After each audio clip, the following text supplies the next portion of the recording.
Assalamualaikum warahmatullahi wabarakatuh. Alhamdulillah, anak-anak, kita bertemu kembali dalam pelajaran SKI atau Sejarah Kebudayaan Islam. Anak-anak, bagaimana kabarnya? Tentunya baik-baik kan? Semoga kita semua selalu baik-baik, sehat, walafiat, dan selalu dalam lindungan Allah Subhanahu wa Ta'ala. Anak-anak, untuk memulai pelajaran kita baca basmalah bersama. Bismillahirrahmanirrahim. Mudah-mudahan ilmu yang kita pelajari tentang sejarah Islam, sejarah Nabi Muhammad SAW dan para sahabatnya dalam menyebarkan agama Islam menjadi ilmu kita yang bermanfaat dan barokah. Anak-anak, pelajaran yang pertama atau bab yang pertama yaitu ketabahan Nabi Muhammad SAW dalam berdakwah. Berdakwah, anak-anak, mungkin ada yang tahu berdakwah itu apa ya? Berdakwah itu menyiarkan atau menyebarkan agama Islam. Berdakwah, menyampaikan agama Allah kepada seluruh manusia di dunia ini.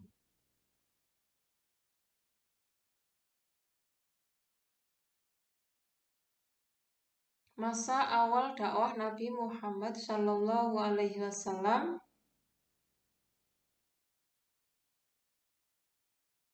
Jadi masa awal dakwah Nabi Muhammad SAW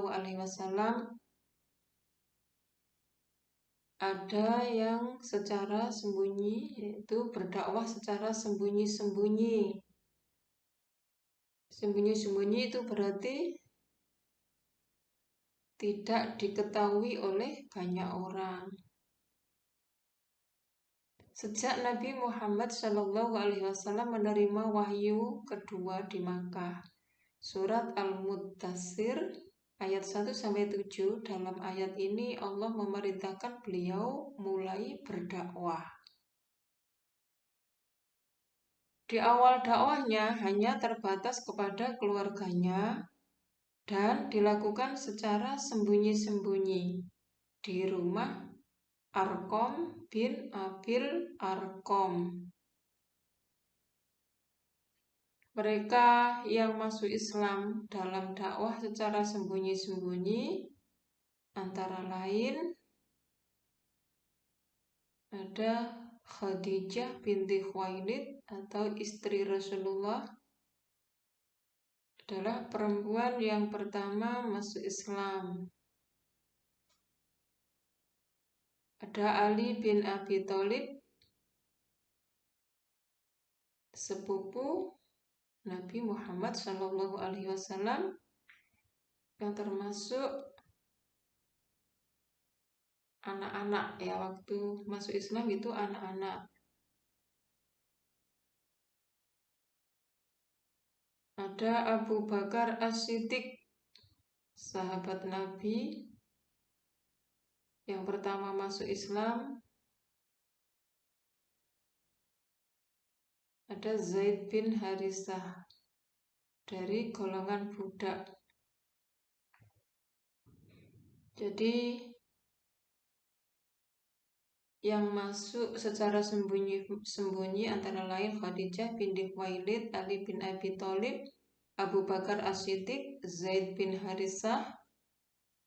Khadijah ini dari golongan perempuan, Ali bin Abi Thalib dari golongan anak-anak, Abu Bakar As-Siddiq dari golongan orang tua, Zaid bin Harisah dari golongan hamba sahaya atau budak.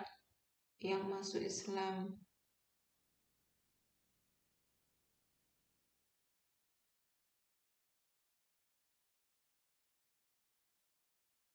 Adalah Ummu Aiman, Utsman bin Affan, Zubair bin Awam, Sa'ad bin Abi Waqqas, Talhah bin Ubaidillah, Abu Ubaidah bin Jarrah, Arqam bin Abil Arqam. Mereka mendapat pengajaran langsung dari Nabi Muhammad SAW dan merupakan orang-orang yang pertama masuk Islam atau disebut As-Sabiqunal Awwalun. As-Sabiqunal Awwalun, orang-orang yang pertama masuk Islam.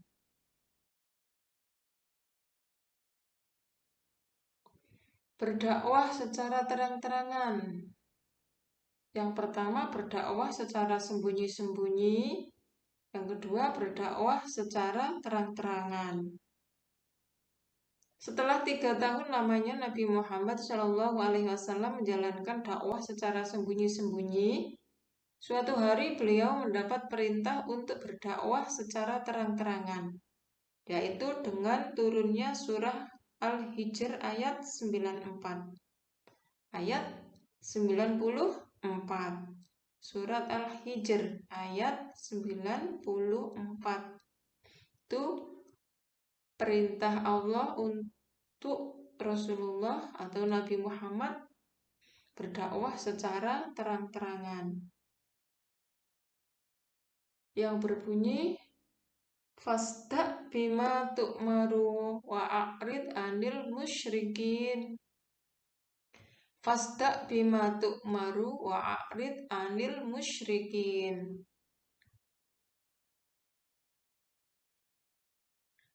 Fasda' bima tu'maru wa a'rid anil musyrikin.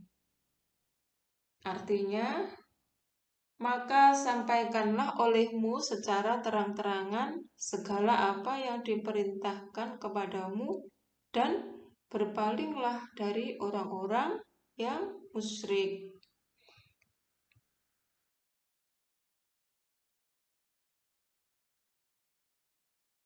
Pertama yang dilakukan Nabi Muhammad SAW dalam dakwah secara terang-terangan adalah mengumpulkan dalam jamuan makan para kerabatnya dan orang-orang terpandang dari kaum Quraisy.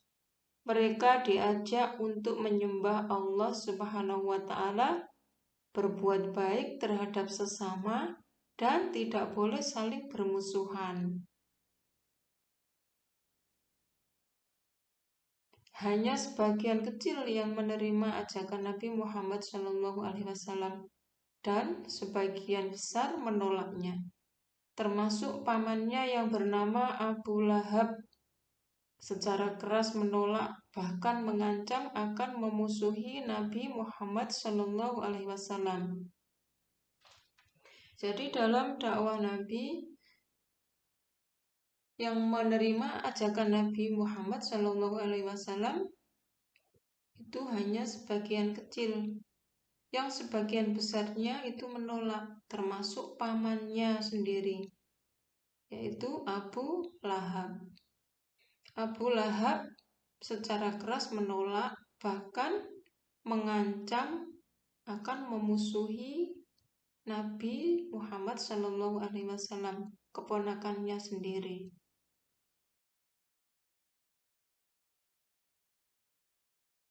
Beberapa alasan kaum kafir Quraisy menolak ajaran Nabi Muhammad SAW.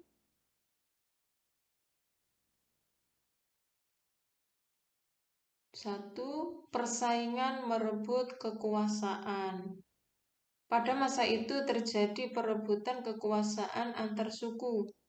Orang yang mengikuti ajaran Nabi Muhammad SAW dianggap telah tunduk kepada Nabi Muhammad SAW dan Bani Hashim, sehingga suku yang lain menentangnya. Hilangnya kasta. Jadi alasan kafir Quraisy menolak ajaran Nabi Muhammad yaitu persaingan merebut kekuasaan, hilangnya kasta. Pada masa itu, masyarakat Quraisy hidup berdasarkan status sosial atau kasta, di mana terdapat kaum majikan dan kaum budak. Budak adalah milik majikan yang bisa diperjualbelikan, dan hak-haknya sebagai manusia tidak dihargai sama sekali. Penentangan kaum Quraisy. Kaum Quraisy sangat menentang ajaran Islam karena mereka merasa memiliki status sosial yang tinggi. Padahal agama Islam mengajarkan untuk saling menghargai satu sama lain. Manusia memiliki derajat yang sama di hadapan Allah Subhanahu wa Ta'ala. Yang membedakan hanya tingkat ketakwaannya saja. Yang keempat, hilangnya perdagangan patung. Kaum kafir Quraisy adalah penyembah berhala. Mata pencarian masyarakat pada waktu itu adalah membuat dan menjual berhala. Lata, Uzza, Manat, dan Hubal. Itulah nama-nama berhala mereka. Ada Lata, Uzza, Manat, dan Hubal. Mereka khawatir mata pencarian mereka akan hilang. Kenapa kok takut? Karena agama Islam mengajak hanya menyembah kepada Allah dan hanya kepada Allah, bukan kepada selain Allah, bukan kepada berhala. Jadi kafir Quraisy takut hilang perdagangannya. Jadi takut patungnya tidak ada yang beli ya.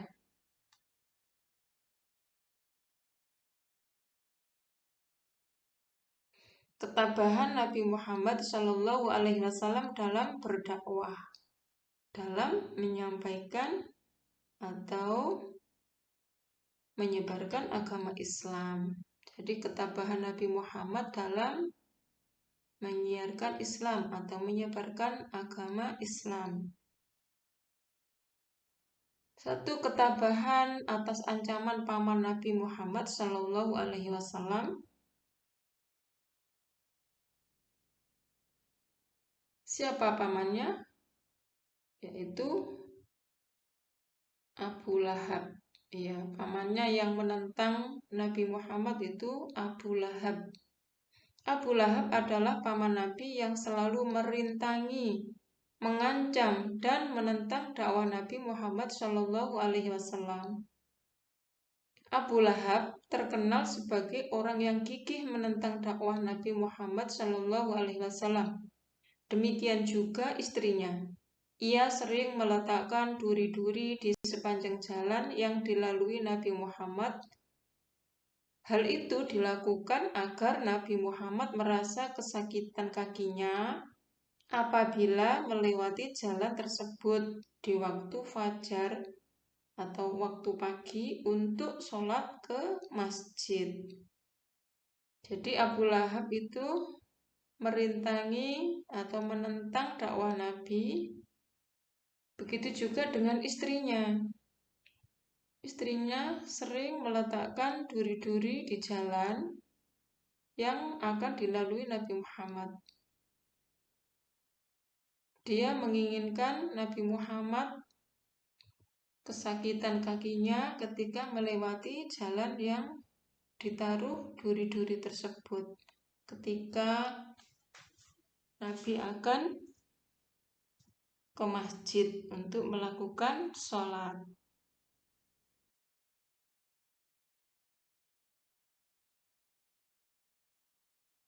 Seperti yang terdapat dalam surat Al-Lahab ayat 1-5.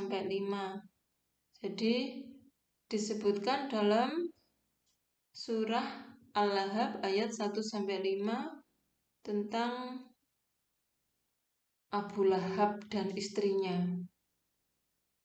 Kita baca Bismillahirrahmanirrahim. Tabbat yada abi lahabin wa tab. Ma aghna anhu maluhu wa ma kasab. Sayasla naran dhata lahab. Wa imra'atuhu hammalatal hatab. Fi jidha hablum min masad. Yang artinya, binasalah kedua tangan Abu Lahab dan benar-benar binasa dia. Tidaklah berguna baginya dan apa yang dia usahakan. Kelak dia akan masuk ke dalam api yang bergejolak atau neraka. Dan begitu pula istrinya, pembawa kayu bakar atau penyebar fitnah. Di lehernya ada tali dari sabut yang dipintal. Itulah tentang menentangnya Abu Lahab dan istrinya, sehingga diabadikan oleh Allah dalam Al-Quran surat Al-Lahab ayat 1-5.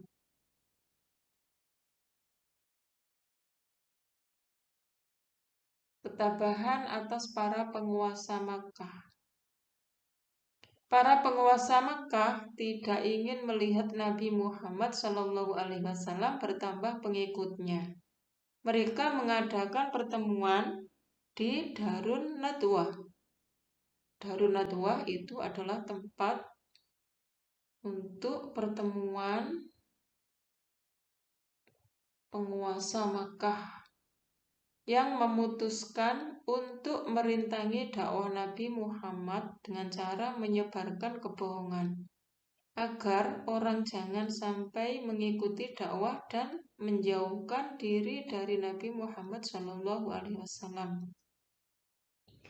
Jadi mereka penguasa Mekah, kaum kafir Quraisy mengadakan pertemuan di Darun Nadwah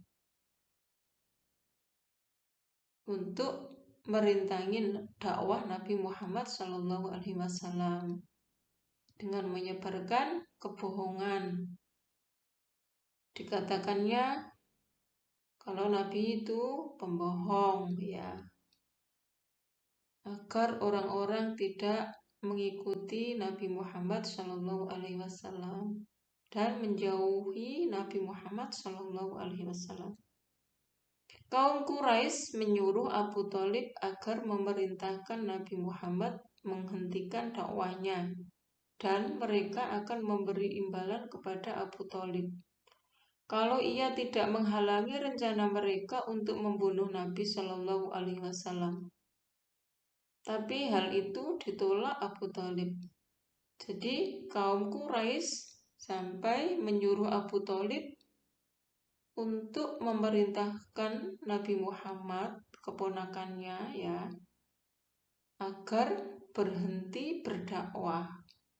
Tapi Abu Thalib menolaknya. Jadi Abu Thalib tidak mau menghentikan dakwah Nabi Muhammad SAW.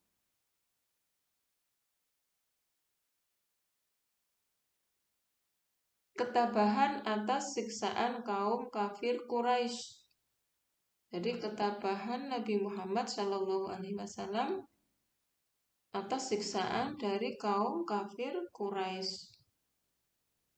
Berbagai cara dilakukan kafir Quraisy untuk menghalangi dakwah Nabi Muhammad SAW. Segala cara dilakukan oleh kaum kafir Quraisy untuk menghentikan dakwah Nabi Muhammad SAW. Di antaranya yaitu ketika Nabi Muhammad sholat di masjid. Ketika Nabi Muhammad sholat di masjid, dilempari dengan kotoran binatang yang busuk baunya. Kotoran itu mengenai kepala Nabi Muhammad yang sedang sujud dalam sholatnya. Mereka bersepakat akan memukuli Nabi Muhammad dengan keras saat berjalan di suatu tempat. Mereka berpendapat, apabila ini dilakukan terus-menerus, Nabi Muhammad akan sakit dan tubuhnya menjadi lemah dan tidak akan berdakwah lagi. Itu menurut kafir Quraisy.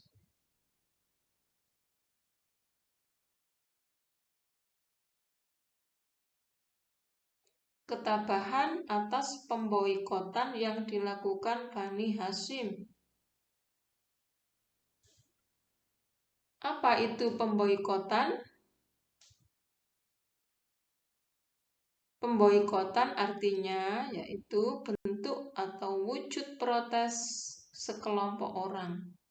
Jadi pemboikotan adalah protes sekelompok orang. Bentuk wujud protes sekelompok orang. Itu artinya pemboikotan. Kaum kafir Quraisy melakukan pemboikotan terhadap Bani Hasyim karena menganggap bahwa Bani Hasyim membela dan melindungi Nabi Muhammad SAW.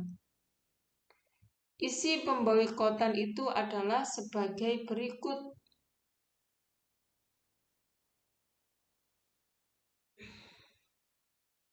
1. Tidak boleh melakukan jual beli dengan Bani Hasyim, Bani Abdul Muthalib, dan umat Islam. Dilarang mengadakan perdamaian dengan Bani Hasyim, Bani Abdul Muthalib, dan umat Islam, kecuali Nabi Muhammad menyerahkan diri. 3. Tidak boleh mengadakan pernikahan dengan keluarga Bani Hasyim, Bani Abdul Muthalib, dan umat Islam. 4. Dilarang berbicara dan menjenguk orang sakit dari keluarga Bani Hasyim, Bani Abdul Muthalib, dan umat Islam. Dan yang kelima, tempat tinggal umat Islam diasingkan di bagian utara kota Makkah dan dijaga ketat oleh kaum Quraisy sehingga tidak dapat berhubungan dengan masyarakat Makkah. Jadi umat Islam diboikot oleh kaum kafir Quraisy.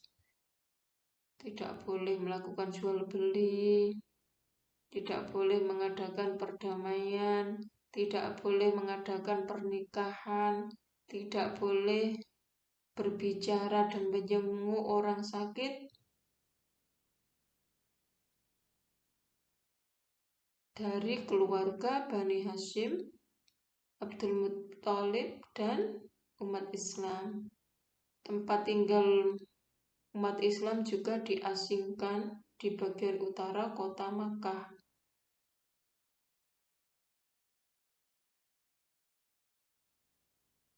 Papan pengumuman pemboikotan ditempelkan di dinding Ka'bah. Pemboikotan akan dicabut jika Nabi Muhammad SAW menyerahkan atau diserahkan untuk dibunuh. Itulah isi dari pemboikotan kaum kafir Quraisy terhadap Bani Hasyim, Bani Abdul Muthalib, dan umat Islam. Akhirnya tahun berganti tahun, papan pengumuman pemboikotan itu lenyap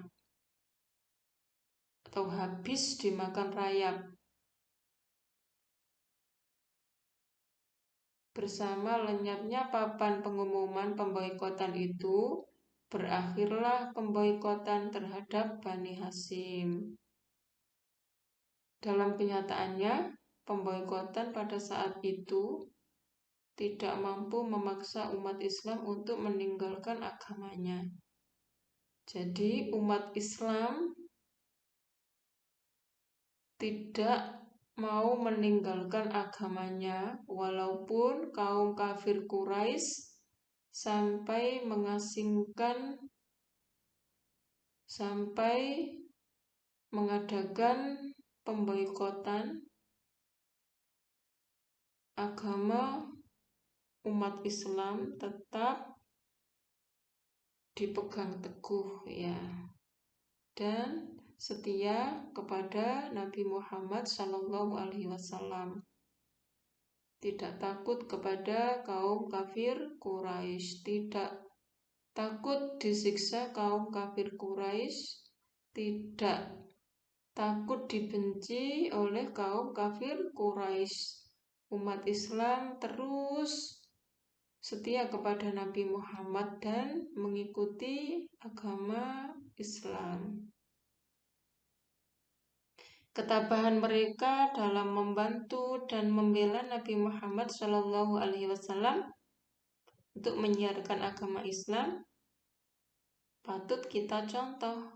Ya, kita harus mencontoh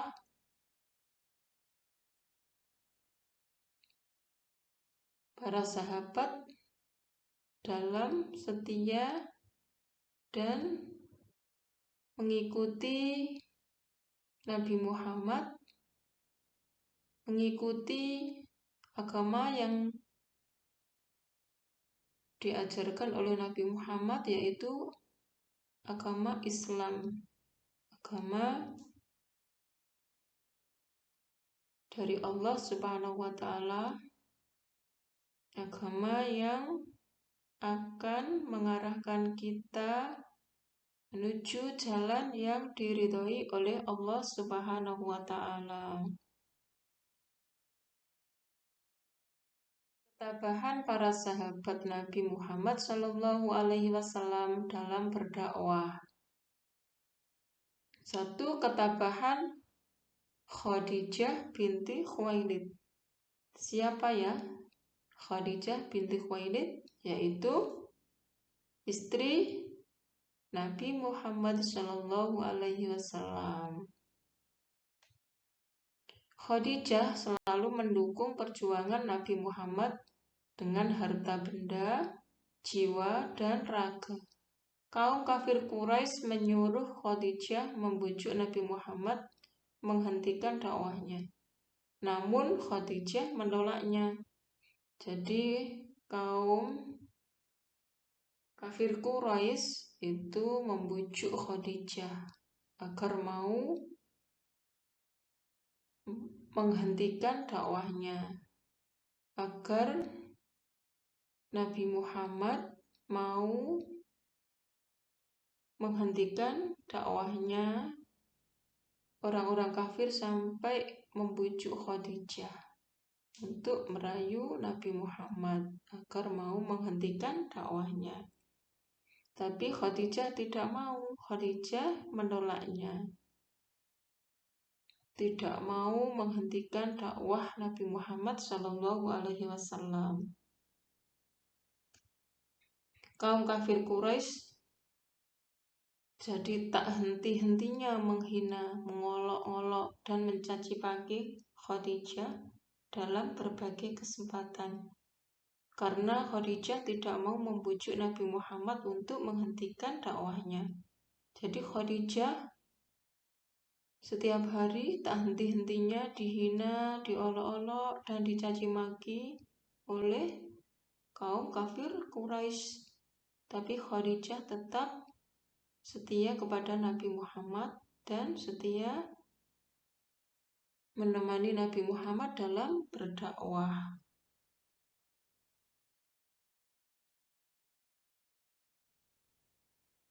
Ketabahan Abu Bakar. Abu Bakar itu adalah sahabat Nabi Muhammad SAW. Abu Bakar lahir dengan nama Abdullah bin Abu Quhafah 21 Jumadil Akhir 13 Hijriah atau 23 Agustus 634 Masehi. Jadi Abu Bakar itu namanya Abdullah bin Abu Quhafah. Abu Bakar adalah salah satu sahabat yang selalu mendampingi Nabi Muhammad SAW, bahkan sering pergi ke masjid bersama-sama untuk menunaikan sholat dan menyeru untuk memeluk agama Islam kepada kaum kafir Quraisy. Pada suatu hari, Abu Bakar meminta izin kepada Nabi Muhammad untuk menyuruh kafir Quraisy mengikuti seruan Allah dan utusannya. Setelah mendapat izin, Abu Bakar lalu berdiri di tengah-tengah masjid dan berkhutbah dengan suara lantang, dengan suara yang keras. Tetapi apa tanggapan kaum kafir Quraisy? Mereka memukuli Abu Bakar sehingga jatuh karena tidak kuat menahan pukulan-pukulan mereka. Ketika mencoba melarikan diri, dengan segera ditangkap oleh Utbah bin Rabi'ah dan dipukuli lagi.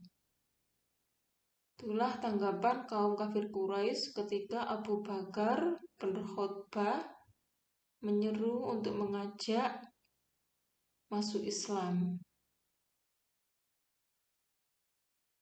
Akhirnya Abu Bakar ditolong orang-orang dari keturunan keluarga Taimi yang kebetulan lewat dan dibawa ke rumah ayahnya, Abu Quhafah.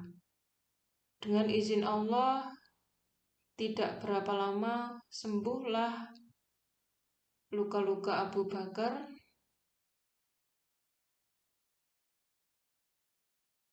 dan dengan izin Allah juga Abu Bakar sehat kembali, luka-lukanya sudah sembuh dan berdakwah lagi bersama Nabi Muhammad SAW.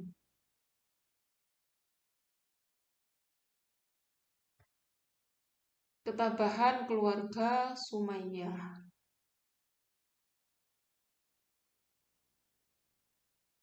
Sumayyah itu istri Yasir. Yasir adalah suami Sumayyah. Mereka sekeluarga disiksa oleh majikannya yang bernama Abu Jahal. Mereka diikat, kemudian diseret dan dijemur di panas matahari beralaskan pasir yang terbakar. Yasir adalah suami Sumayyah. Dan anaknya bernama Yasir, Yasir bin Ammar. Jadi mereka disiksa oleh Abu Jahal karena Sumayyah sekeluarga adalah termasuk budak milik Abu Jahal. Mereka disiksa, dijemur, diseret di panas matahari, tapi mereka tetap kuat imannya, tetap memegang keyakinannya memeluk agama Islam walaupun disiksa, diseret, sampai Sumayyah meninggal, tidak mau meninggalkan agamanya. Ketabahan Arqam bin Abil Arqam. Arqam bin Abil Arqam adalah salah satu sahabat Nabi Muhammad SAW yang kuat imannya dan pendiriannya. Ini dibuktikan dengan rumah tempat tinggalnya menjadi pusat dakwah Nabi Muhammad SAW secara sembunyi-sembunyi. Jadi rumah Arqam bin Abil Arqam itu dijadikan untuk menyebarkan agama Islam, dakwah Nabi Muhammad secara sembunyi-sembunyi. Melalui pusat dakwah di rumahnya, bertambahlah pengikut Nabi Muhammad SAW. Di rumah siapa? Yaitu di rumah Arqam bin Abil Arqam. Rumahnya dijadikan tempat dakwah Nabi Muhammad secara sembunyi-sembunyi. Arqam bin Abil Arqam bahkan ikut hijrah ke Madinah. meninggalkan rumah dan harta bendanya yang melimpah. Jadi Arqam bin Abil Arqam itu sekali lagi tempat tinggalnya atau rumahnya menjadi pusat dakwah Nabi Muhammad secara sembunyi-sembunyi.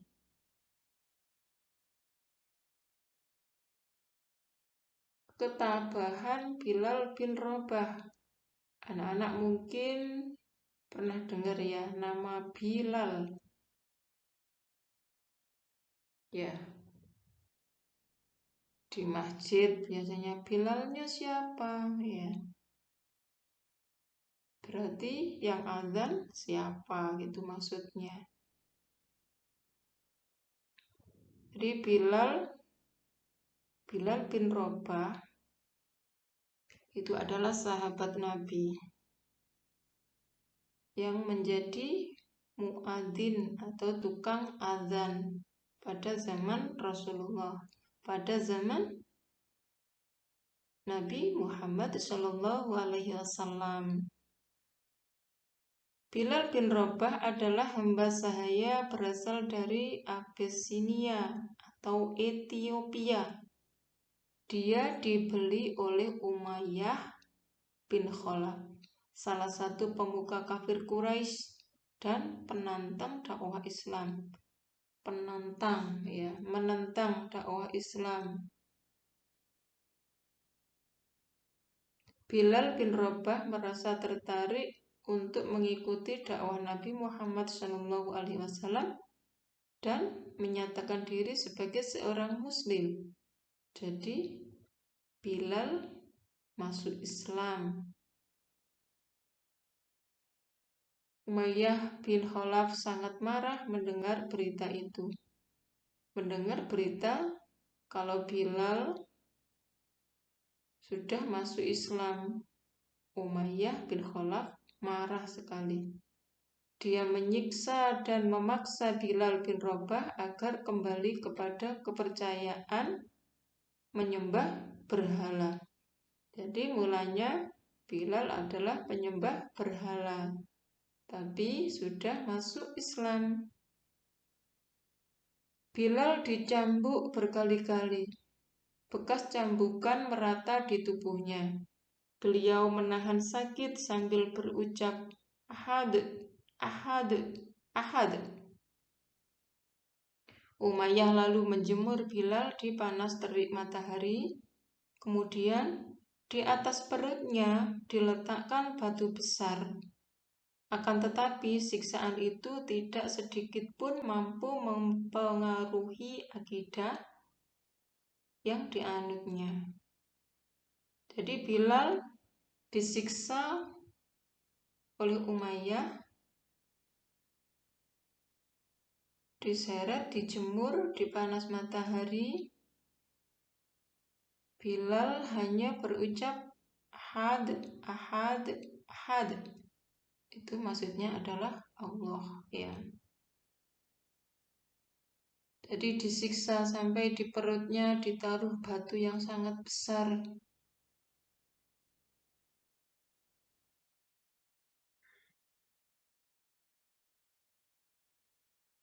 Tapi Bilal tidak sedikit pun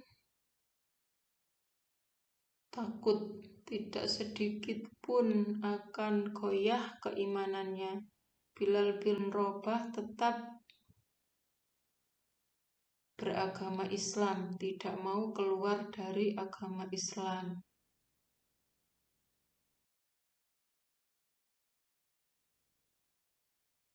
Itulah anak-anak materi hari ini.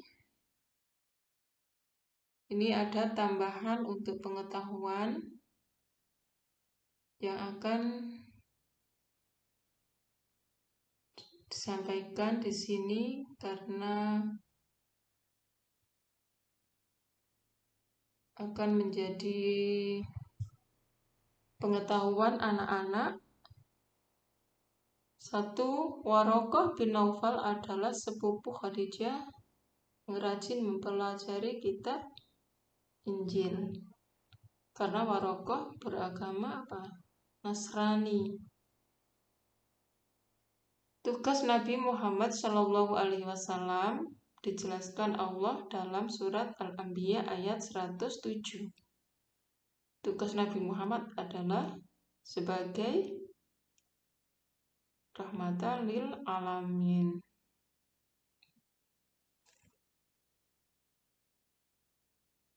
Umar bin Khattab mendapat julukan Bapak Singa Padang Pasir.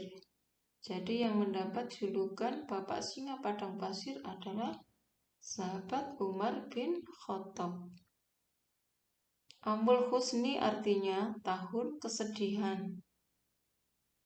Sahabat Nabi Muhammad SAW yang menjadi muadzin atau Bilal bin Rabah adalah sahabat Nabi Muhammad SAW yang menjadi muadzin adalah Bilal bin Rabah.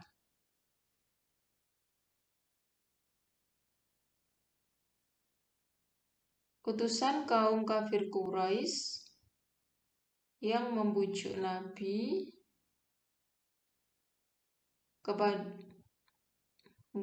Muhammad SAW dengan harta, tahta, wanita adalah Utbah bin Rabi'ah, seorang pemuda yang dibawa kaum kafir Quraisy kepada Abu Thalib untuk ditukarkan dengan Nabi Muhammad SAW bernama Umarah bin Al-Walid bin Mughirah. Anak-anak, mudah-mudahan pelajaran yang kita pelajari bermanfaat. Semoga bermanfaat dan barokah ilmu yang kita pelajari. Apalagi tentang Islam ya. Kita kan orang Islam ya. Memang seharusnya orang Islam tahu sejarah Islam. Anak-anak, kalau ada salah atau kurang penjelasannya, mohon maaf. Dan atas perhatiannya, saya ucapkan banyak terima kasih. Sampai jumpa. Assalamualaikum warahmatullahi wabarakatuh.